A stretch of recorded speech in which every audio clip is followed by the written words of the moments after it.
Breaking news చూస్తున్నాం. రాహుల్ గాంధీకి CEC serious warning ఇచ్చారు. 7 రోజుల్లో అఫిడవిట్ ఫైల్ చేయకపోతే క్షమాపణ చెప్పాల్సిందేనని అన్నారు. ఓటర్లను అపరాధిగా చూపిస్తే ఈసీ ఊరుకోదని రాహుల్ గాంధీకి సీఈసీ జ్ఞానేశ్వర్ కుమార్ సూచించారు. తమపై చేస్తున్న ఆరోపణలపై అఫిడవిట్ ఫైల్ చేయాలని రాహుల్ కు మూడో ఆప్షనే లేదని అన్నారు జ్ఞానేష్ కుమార్. వారంలో అఫిడవిట్ చేయకపోతే ఆరోపణలన్నీ నిరాధారమైనవని భావించాలని కూడా అన్నారు.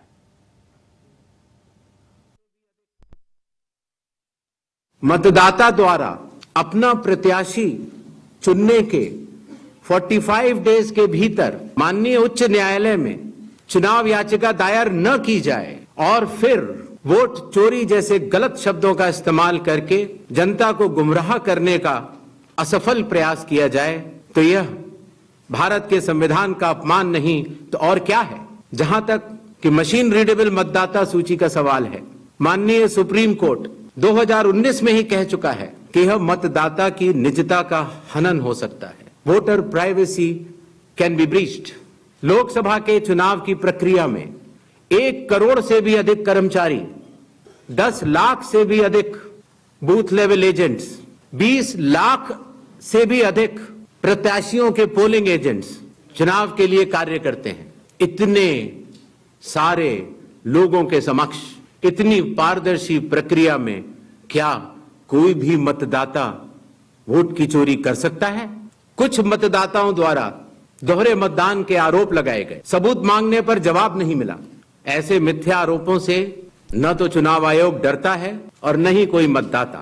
जब चुनाव आयोग के कंधे पर बंदूक रखकर भारत के मतदाताओं को निशाना बनाकर राजनीति की जा रही हो तो आज चुनाव आयोग सबको स्पष्ट करना चाहता है कि चुनाव आयोग निडरता के साथ और सभी धर्मों के मतदाताओं के साथ बिना किसी भेदभाव के चट्टान की तरह खड़ा था, खड़ा है और खड़ा रहेगा।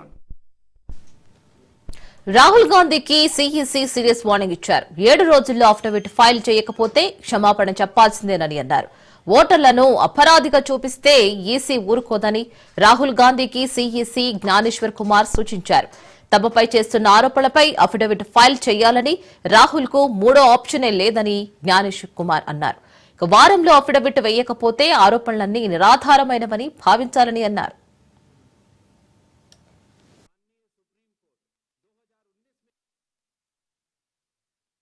मतदाता द्वारा अपना प्रत्याशी चुनने के 45 डेज के भीतर माननीय उच्च न्यायालय में चुनाव याचिका दायर न की जाए और फिर वोट चोरी जैसे गलत शब्दों का इस्तेमाल करके जनता को गुमराह करने का असफल प्रयास किया जाए तो यह भारत के संविधान का अपमान नहीं तो और क्या है।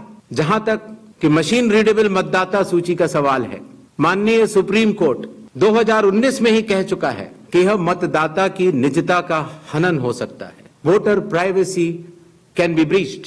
लोकसभा के चुनाव की प्रक्रिया में 1 करोड़ से भी अधिक कर्मचारी, 10 लाख से भी अधिक बूथ लेवल एजेंट्स, 20 लाख से भी अधिक प्रत्याशियों के पोलिंग एजेंट्स चुनाव के लिए कार्य करते हैं। इतने सारे लोगों के समक्ष इतनी पारदर्शी प्रक्रिया में क्या कोई भी मतदाता वोट की चोरी कर सकता है? कुछ मतदाताओं द्वारा दोहरे मतदान के आरोप लगाए गए, सबूत मांगने पर जवाब नहीं मिला। ऐसे मिथ्या आरोपों से न तो चुनाव आयोग डरता है और न ही कोई मतदाता। जब चुनाव आयोग के कंधे पर बंदूक रखकर भारत के मतदाताओं को निशाना बनाकर राजनीति की जा रही हो तो आज चुनाव आयोग सबको स्पष्ट करना चाहता है कि चुनाव आयोग निडरता के साथ और सभी धर्मों के मतदाताओं के साथ बिना किसी भेदभाव के चट्टान की तरह खड़ा था, खड़ा है और खड़ा रहेगा। జుబ్లీహిల్స్ సీఎం నివాసంలో ముఖ్యమంత్రి రేవంత్ రెడ్డితో టీపీసీసీ అధ్యక్షులు మహేష్ కుమార్ గౌడ్ భేటీ ముగిసింది. ఈ సమావేశంలో మంత్రి పొన్నం ప్రభాకర్, మాజీ ఎంపీ విహెచ్ పాల్గొన్నారు. పొలిటికల్ అఫైర్స్ కమిటీ సమావేశం ఈ నెల 23న నిర్వహించాలని నిర్ణయించారు. బీసీ రిజర్వేషన్లు, స్థానిక సంస్థల ఎన్నికలు, జుబ్లీహిల్స్ ఉప ఎన్నిక, పార్టీ సంస్థాగత నిర్మాణం, ఇతర అంశాలపై నేతలు సుదీర్ఘంగా చర్చించారు.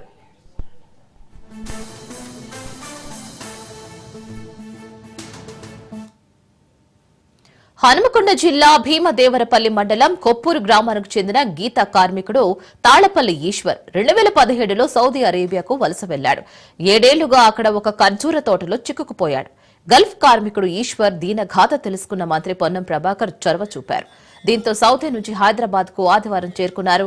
గ్లోబల్ తెలంగాణ ఫోరం అధ్యక్షులు, సౌదీ అరేబియా రాజధాని రియాద్లో నివసించే కరీంనగర్ కు చెందిన సామాజిక సేవకులు మహమ్మద్ జబ్బార్ ఇండియన్ ఎంబసీతో సమన్వయం చేసి ఈశ్వర్ ఇంటికి వెళ్లడానికి మార్గం సుగమం చేశారు. సౌదీ నుంచి స్వగ్రామానికి వెళ్లే ఆనందంలో భావోద్వేగంతో గల్ఫ్ కార్మికుడు తాళ్లపల్లి ఈశ్వర్ స్వయంగా గొంతెత్తి పాడిన పాటను ఐఏఎస్ అధికారిని దివ్యా దేవరాజన్ కు అంకితం చేశాడు. ఏడున్నవేనా పల్లె నువ్వు ఏడున్నవేనా తల్లి తల్లి రొమాయమ్మ ప్రేమ గల్ల తల్లి ఏడ ఉన్నా గాని నిన్ను మరవానమ్మ. ఏడున్నవేనా పల్లె నువ్వు ఏడున్నవేనా తల్లి బతుకు తెరువు కోసం బాట పట్టినా పొట్ట తిప్పల కోసం సౌదీకొచ్చినా నెలలు గడిసిపాయే ఏండ్లు గడిసిపాయే ఏడెళ్ల పొద్దాయే వస్తామంటేనేమో తగరాని వ్యాధొచ్చి అడ్డు ఉన్న ఫ్లైట్లు కూడా బంద్ అయిపోయినాయి. నేనెట్లా వస్తును తల్లి అమ్మ నిన్నెట్లా చూస్తూనే పల్లె అమ్మ నేనెట్లా అమ్మ నిన్నెట్లా చూస్తూనే పల్లె. 2017 ప్రారంభంలో హౌస్ డ్రైవర్ గా పనిచేసిన ఈశ్వర్ కొద్ది నెలలకే ఉద్యోగం కోల్పోయాడు. ఆ తర్వాత ఖర్జూర తోటలో వ్యవసాయ కూలీగా పనిచేస్తూ 7 ఏళ్లు గడిపారు. ఈశ్వర్ భార్య తాళ్లపల్లిలో 2 కుమార్తెలతో కలిసి హైదరాబాద్లోని ప్రజాభవన్లో సీఎం ప్రవాసీ ప్రజావాణి కౌంటర్లో ముఖ్యమంత్రి రేవంత్ రెడ్డి, మంత్రి పొన్నం ప్రభాకర్ల పేరిట 2025 జూన్ 27న వినతి పత్రం అందజేశారు. NRI advisory committee vice chairman Manda Bheem Reddy స్వయంగా వెంట ఉండి వారికి మార్గనిర్దేశం చేశారు. సీఎం ప్రజావాణి నోడల్ ఆఫీసర్ గా బాధ్యతలు నిర్వహిస్తున్న సీనియర్ ఐఏఎస్ అధికారి దివ్యా దేవరాజన్ ఈశ్వర్ ను తిరిగి తీసుకొచ్చే విషయంలో ప్రత్యేక శ్రద్ధ చూపించారు. ఏడున్నవేనా పల్లె నువ్వు ఏడున్నవేనా తల్లి తల్లి రొమాయమ్మ ప్రేమ గల్ల తల్లి ఏడ ఉన్నా గాని నిన్ను మరవానమ్మ. ఏడున్నవేనా పల్లె నువ్వు ఏడున్నవేనా తల్లి బతుకు తెరువు కోసం బాట పట్టినా పొట్ట తిప్పల కోసం సౌదీకొచ్చినా నెలలు గడిసిపాయే ఏండ్లు గడిసిపాయే స్వాతంత్ర దినోత్సవం సందర్భంగా తనకు కుర్చీ ఇవ్వలేదని హంగామా చేసిన ఉదంతంపై కడప ఎమ్మెల్యే మాధవిరెడ్డి తాజాగా స్పందించారు. కడప పోలీస్ పరేడ్ గ్రౌండ్స్ లో జరిగిన 15 ఆగస్టు వేడుకల్లో స్టేజీపై తనకు కుర్చీ వేయలేదని మాధవిరెడ్డి అలిగి అరగంట సేపు నిల్చొని వెళ్లిపోయారు అనే వార్త వైరల్ గా మారింది. తనకు సరైన మర్యాదలు చేయలేదని జేసీ అతిథి సింగ్ పై కోప్పాడ వీడియో కూడా సోషల్ మీడియాలో చక్కర్లు కొట్టింది. అయితే దీనిపై మాధవిరెడ్డి తాజాగా వివరణ ఇచ్చారు. విషయం ఏంటంటే నిన్న 79వ స్వాతంత్ర దినోత్సవ వేడుకలకు గాను కలెక్టరేట్ నుంచి అధికారికంగా కడపలో గెలిచిన ప్రజాప్రతినిధిగా నన్ను నా కుటుంబ సభ్యులని స్వాతంత్ర దినోత్సవ వేడుకలకు గాను అఫీషియల్ గా ఆహ్వానించడం జరిగింది. నాతో పాటు ఇట్లాంటి కార్యక్రమాలకి సమాజంలో ఉన్న పెద్దలు, సోషల్ సర్వీస్ చేస్తున్న వాళ్ళు, విద్యా సంస్థలకు సంబంధించిన, అలాగనే వివిధ కులాలు మతాలకు సంబంధించిన పెద్దలు, అలాగనే సీనియర్ సిటిజన్స్ ని ఆహ్వానించడం జరుగుతుంది. అందులో భాగంగా వాళ్ళ ఆహ్వానితుల జాబితాకు సంబంధించిన వాళ్ళకి ఏర్పాట్లు కలెక్టర్ గారు, కలెక్టరేట్ సంబంధించిన అధికారులు చేయడం జరుగుతుంది. అందులో భాగంగా నిన్న స్వాతంత్ర దినోత్సవ వేడుకలకు వెళ్ళింటే అక్కడ అతిథులు కూర్చుండాల్సిన స్థలంలో కూర్చోడానికి అవకాశం లేదు. దాదాపు మొత్తము కలెక్టరేట్ కి సంబంధించిన అధికారులు, పోలీస్ డిపార్ట్మెంట్ కి సంబంధించిన అధికారులు, వాళ్ళ కుటుంబ సభ్యులతో నిండిపోవడం జరిగింది. అలాంటి పరిస్థితిలో అక్కడున్న అధికారుల కుటుంబ సభ్యుల్ని లేపి కూర్చోవడం భావ్యం కాదనిపించింది. అందుకనే నిలబడుకోవడం జరిగింది. ఇంత పెద్ద వేడుకకు ఇంత గొప్పగా పిలిచిన అతిథులకి ఏర్పాట్లు చేసినందుకు, వాళ్ళకి కూర్చోవడానికి కూడా అవకాశం లేని విధంగా గొప్ప అరేంజ్మెంట్స్ చేసినందుకు కలెక్టర్ గారికి కృతజ్ఞతలు తెలియజేసుకుంటూ, అలాగనే ఈ యొక్క కార్యక్రమము అధికారుల కుటుంబ సభ్యులు చేసుకునే కార్యక్రమంగా వాళ్ళ పండుగగా భావించి అక్కడి నుంచి వెనుదిరగడం జరిగింది. దీన్ని చాలా గొప్పగా ఆలోచించి చాలా పెద్దగా దీని మీద వెలుగు నింపి ప్రతి ఒక్క సోషల్ మీడియా లో పోస్ట్ చేసిన వాళ్ళు నా కోసం పనిచేసినందుకు, అలాగనే దీనికోసం వాళ్ళ సమయాన్ని వెచ్చించి పనిచేసినందుకు ప్రత్యేకించి పేరు పేరున ధన్యవాదాలు తెలియజేసుకుంటా ఉన్నాను. మీ రెట్టప్ప గారి మాధవి. జై హింద్.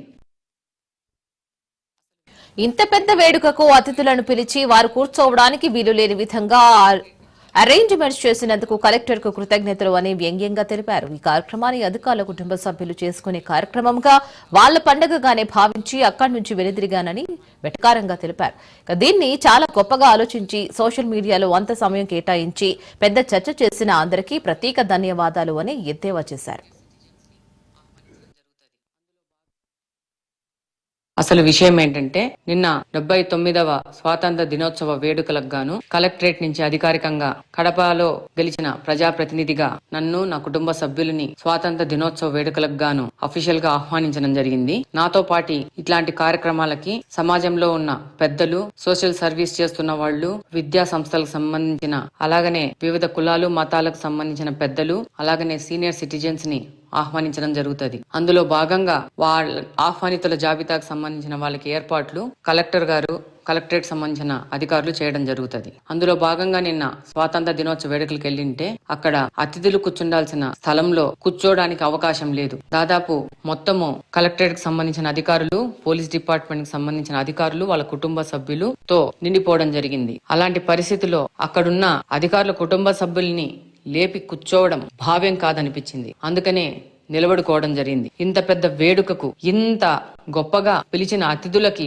ఏర్పాట్లు చేసినందుకు, వాళ్ళకి కూర్చోవడానికి కూడా అవకాశం లేని విధంగా గొప్ప అరేంజ్మెంట్స్ చేసినందుకు కలెక్టర్ గారికి కృతజ్ఞతలు తెలియజేసుకుంటూ, అలాగనే ఈ యొక్క కార్యక్రమము అధికారుల కుటుంబ సభ్యులు చేసుకునే కార్యక్రమంగా వాళ్ళ పండుగగా భావించి అక్కడి నుంచి వెనుదిరగడం జరిగింది. దీన్ని చాలా గొప్పగా ఆలోచించి చాలా పెద్దగా దీని మీద వెలుగు నింపి ప్రతి ఒక్క సోషల్ మీడియా లో పోస్ట్ చేసిన వాళ్ళు నా కోసం పనిచేసినందుకు, అలాగనే దీనికోసం వాళ్ళ సమయాన్ని వెచ్చించి పనిచేసినందుకు ప్రత్యేకించి పేరు పేరున ధన్యవాదాలు తెలియజేసుకుంటా ఉన్నాను. మీ రెట్టప్ప గారి మాధవి. జై హింద్.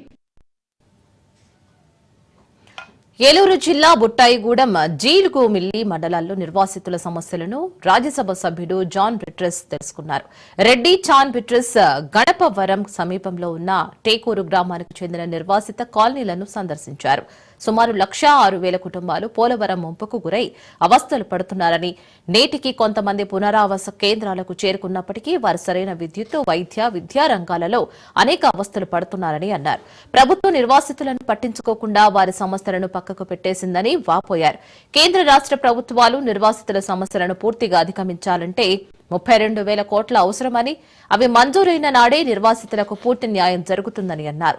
నిర్వాసితులకు న్యాయం జరగని పక్షాన పెద్ద ఎత్తున ఆందోళనకు దిగుతామని హెచ్చరించారు.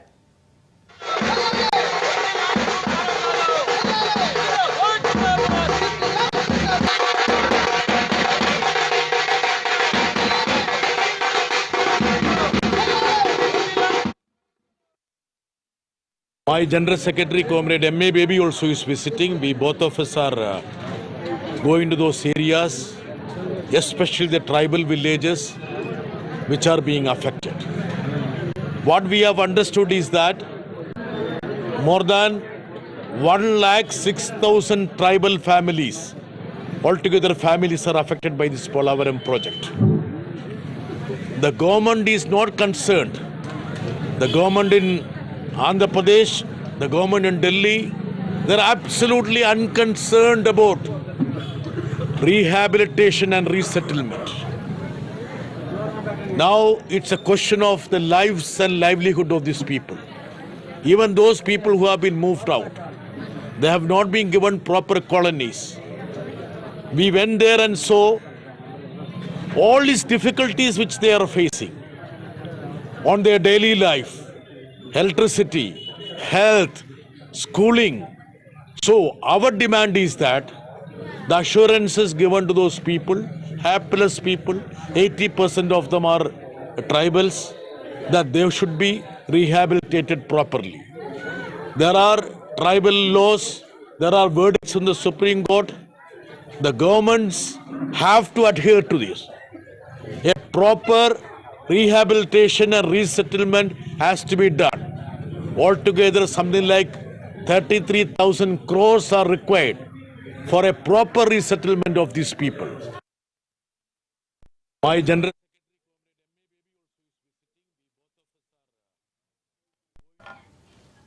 తాను ఇచ్చిన అప్పు చెల్లించాలని అడిగితే బెదిరింపులకు పాల్పడడంతో మనస్తాపానికి గురైన ఒక వ్యక్తి సెల్ఫీ వీడియో తీసుకుని ఆత్మహత్య యత్నానికి పాల్పడ్డాడు. ఈ ఘటన కరీంనగర్ జిల్లా హుజూరాబాద్ పట్టణంలో 15 క్రితం జరగ్గా చికిత్స పొందుతూ బాధితుడు శనివారం మృతి చెందాడు. ఈ విషాదకర ఘటనకు సంబంధించి వివరాలు ఇలా ఉన్నాయి. హుజూరాబాద్ పట్టణానికి చెందిన పంజాల కృష్ణ హోటల్ వ్యాపారి వనం హరీష్ కు 25 లక్షల రూపాయలు అప్పుగా ఇచ్చాడు. అయితే 1 సంవత్సరం గడిచినా హరీష్ ఆ అప్పును తిరిగి ఇవ్వలేదు. తాను వేరే వాళ్ల దగ్గర అప్పు తెచ్చి హరీష్ కు ఇచ్చానని, అప్పు ఇచ్చిన వారు తనను ఇబ్బందులు పెడుతున్నారని కృష్ణ హరీష్ హోటల్ వద్దకు వెళ్లి కోరారు. దీంతో హరీష్ బెదిరింపులకు పాల్పడినట్లు సమాచారం. వనం హరీష్ 25 లక్షలు అసలు 15 నెలల ఇంట్రెస్ట్ డబ్బులు నాకు ఇవ్వాలి. నన్ను చాలా ఇబ్బంది పెడుతున్నాడు. నా తాగక తినక సంపాదించిన డబ్బులు అవి. నేను బయట వాళ్ళకు కూడా కొన్ని డబ్బులు ఇవ్వాలి. వాళ్ళు కూడా నన్ను ఇబ్బంది పెడుతున్నాడు. నా చావు కారణం వాడే. వాడి దగ్గర 1 రూపాయి కూడా వదిలిపెట్టకండి. నా చావు కారణం వాడే. వనం హరీషే. 25 లక్షలు అసలు 15 నెలల ఇంట్రెస్ట్ డబ్బులు ఇవ్వాలి. వాడి దగ్గర అసలు వదిలిపెట్టకమ్మా. 1 రూపాయి కూడా మన దగ్గర వదిలిపెట్టకు. వనం హరీష్ 25 లక్షలు అసలు 15 నెలల ఇంట్రెస్ట్ డబ్బులు నాకు ఇవ్వాలి. నన్ను చాలా ఇబ్బంది పెడుతున్నాడు.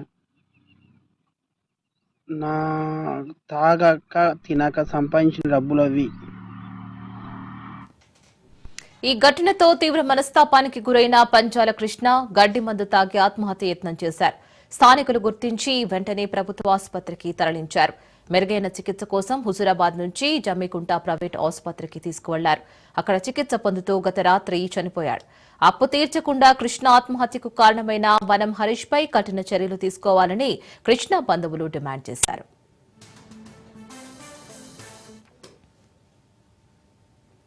వీకోట మండలం బోయెచ్చి నాగన్నపల్లిలో కాలనీలోని ఓ ఇంట్లో గ్యాస్ లీక్ అయి పైకప్పు కుప్పకూలింది. శనివారం రాత్రి 8 గంటల ప్రాంతంలో గ్రామంలో ఏదో పెద్ద శబ్దం రావడంతో అందరూ ఇళ్ల నుంచి బయటకు పరుగులు తీశారు.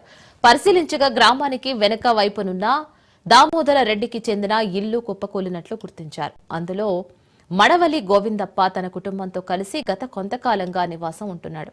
శనివారం వారంతా ఆలయానికి వెళ్లడంతో ప్రమాదం తప్పింది. ఇల్లు కుప్పకూలిన విషయాన్ని గ్రహించిన గ్రామస్తులు పోలీసులకు సమాచారం ఇచ్చారు.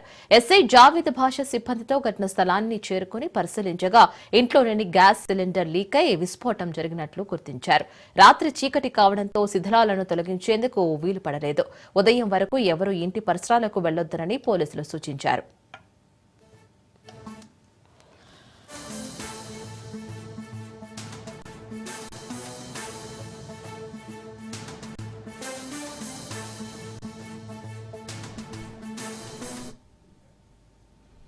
చట్టాలు మారుతున్నా మహిళలు పిల్లలపై అఘాయిత్యాలు మాత్రం తగ్గడం లేదు. ప్రతిరోజు ఏదో ఒక చోట ఆడవారిపై ఆకృత్యాలకు పాల్పడుతున్నారు. ఇలాంటి ఘటన నంద్యాల జిల్లా బనగానపల్లె మండలం కైపా గ్రామంలో చోటు చేసుకుంది. 10వ తరగతి చదువుతున్న బాలికను యువకుడు గర్భవతిని చేయడంతో మగ శిశువుకు జన్మనిచ్చింది. కైపా గ్రామానికి చెందిన యువకుడు మనోహర్ గ్రామానికి చెందిన బాలికకు మాయమాటలు చెప్పి లోబర్చుకున్నాడు. ఇంట్లోకి తీసుకువెళ్లి బాలికపై ఏడాది కాలంగా అఘాయిత్యానికి పాల్పడుతూ ఉండేవాడు. కూతురుకు కడుపు నొప్పి రావడంతో తల్లిదండ్రులు బనగానపల్లి ప్రభుత్వ ఆసుపత్రికి తీసుకువెళ్లారు. డాక్టర్లు బాలికను చూసి గర్భవతి అని నిర్ధారించారు. బాలికకు డెలివరీ చేయడంతో మగ శిశువుకు జన్మనిచ్చింది. బాలిక తల్లిదండ్రులు నందివర్గం పోలీస్ స్టేషన్లో ఫిర్యాదు చేయడంతో యువకుడిపై పోక్సో చట్టం కింద కేసు నమోదు చేసినట్లు డోన్ డీఎస్పీ శ్రీనివాసులు తెలిపారు. నందివర్గం పోలీస్ స్టేషన్ ఒక మైనర్ బాలిక పైన ఒక యువకుడు రిపీటెడ్గా అత్యాచారానికి పాల్పడడం వల్ల ఆమె గర్భవతి అయింది. సో రాత్రి అమ్మాయి డెలివరీ అయింది. ఈరోజు దానిపైన వాళ్ళు ఇచ్చిన ఫిర్యాదు పైన కేసు నమోదు చేయడం జరిగింది. ఈ కేసు ఇంకా దర్యాప్తు జరుగుతుంది. దీంట్లో అమ్మాయి 10వ తరగతి జరుగుతుంది.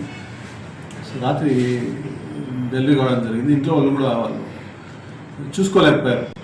అమ్మాయి అంటే ఫిజికల్గా దీన్ని బట్టి కనుక్కోలేకపోయారు వాళ్ళు కూడా. సో దీనిపైన కేసు రిజిస్టర్ చేయడం జరిగింది. ముద్దాయి పైన కఠినమైన చర్యలు తీసుకోవడం జరుగుతుంది. ఈ అమ్మాయి ఒకసారి వాళ్ళ ఇంటికి, ఈ అబ్బాయి వాళ్ళ ఇంటికి యాక్చువల్గా తమ్ముడు ఉంటాడు, ఈ అబ్బాయి తమ్ముడు. అబ్బాయి దగ్గర హోంవర్క్ సంబంధించిన నోట్స్ తీసుకోవడానికి వెళ్తే తమ్ముడు లేడు కానీ ఈ అబ్బాయి ఒకడే ఉన్నాడు, ఈ యువకుడు. అబ్బాయి అమ్మాయిని బలవంతంగా ఇంట్లోకి లాక్కొని వెళ్ళిపోయి ఫస్ట్ టైం రేప్ చేయడం జరిగింది. తర్వాత బెదిరించినాడు, పెళ్లి చేసుకుంటాను ప్రామిస్ చేశాడు. తర్వాత రిపీటెడ్గా రేప్ చేయడం జరిగింది. దాని నుంచి అమ్మాయి దొరుకుతాడు. అమ్మాయికి ఏమైనా బంధువు ఏమైనా సార్? ఒకటే ప్లాన్ చేద్దాం, ఒకటే ప్లాన్. అబ్బాయి వివరాలు ఏమి సార్? అబ్బాయి కూడా అంటే యువకుడు, అబ్బాయి ఏజ్ రీత్యా మేము కంప్లీట్ చెప్పలేకపోతున్నాం. అబ్బాయికి ఎంత వయసు ఉంటుంది సార్? ఆ అబ్బాయి వయసులో డిటర్మైన్ చేసుకోవాల్సింది, ఎందుకంటే ఒక చోట ఒక రకంగా ఉంది ఏజ్. దాన్ని బట్టి డిటర్మైన్ చేసుకున్న తర్వాత అబ్బాయి వివరాలు మీకు తెలుస్తాయి. ప్రజెంట్ ఆయన ఏమైనా స్టూడెంటా సార్, ఏదైనా పని చేస్తున్నారు?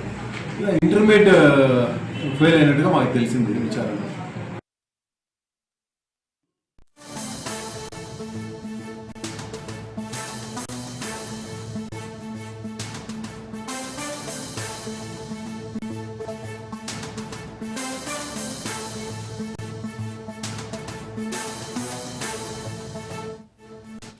బ్రేకింగ్ న్యూస్ చూస్తున్నాం. తిరుపతిలో జూనియర్ ఎన్టీఆర్ అభిమానులు నిరసనకు దిగారు. టీఎన్ పాలెం ఎన్టీఆర్ విగ్రహం దగ్గర ధర్నా చేపట్టారు. ఎమ్మెల్యే ప్రసాద్ బహిరంగ క్షమాపణ చెప్పాలని డిమాండ్ చేశారు. ఎన్టీఆర్ అభిమానులు లేకుండా టీడీపీ వాళ్లు ఎమ్మెల్యేగా గెలిచారా అంటూ నిలదీశారు. మహిళలను కించపరిచే విధంగా మాట్లాడిన ఎమ్మెల్యేపై చర్యలు తీసుకోవాలని డిమాండ్ చేశారు.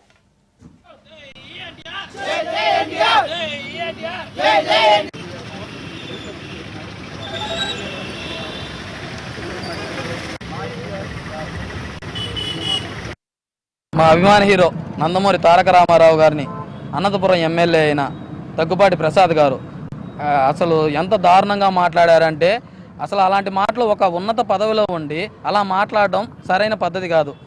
ఒకటి మేము చెప్పేది ఏమిటంటే, అభిమానుల పరంగా మీరు పార్టీ పరంగా ఎప్పుడు మా హీరో మిమ్మల్ని ఎవరిని విమర్శించలేదు, ఏ నాయకుల మీద విమర్శలు చేయలేదు, కౌంటర్ వేయలేదు. మేమేదో మా అభిమాన హీరోని సినిమాల పరంగానే చూసుకుంటున్నాం, సినిమాల కోసమే చేస్తున్నారు, మా అభిమానుల కోసం కాలర్ ఎగరేసేలాగా ఆయన సినిమాలు చేయడానికే ముందుకెళ్తున్నారు, మాతో నడుస్తున్నారు. కాబట్టి మీరేదో హీరోని తిడితే పదవులు వస్తాయి, హీరోని తిడితే మేము పబ్లిక్లోకి వెళ్తాము అనుకుంటే మాత్రం మీ భ్రమే. ఈరోజు ఎన్టీఆర్ అభిమానులు ఓట్లు వేయకపోతే మీరు ఎమ్మెల్యే అయ్యారా? మేము అడిగే ఒకే ఒక క్వశ్చన్ దగ్గుబాటి ప్రసాద్ గారికి, మా ఎన్టీఆర్ అభిమానులు లేకపోతే మీరు ఓట్లు వేసుకొని ఎమ్మెల్యే అయ్యేవారా?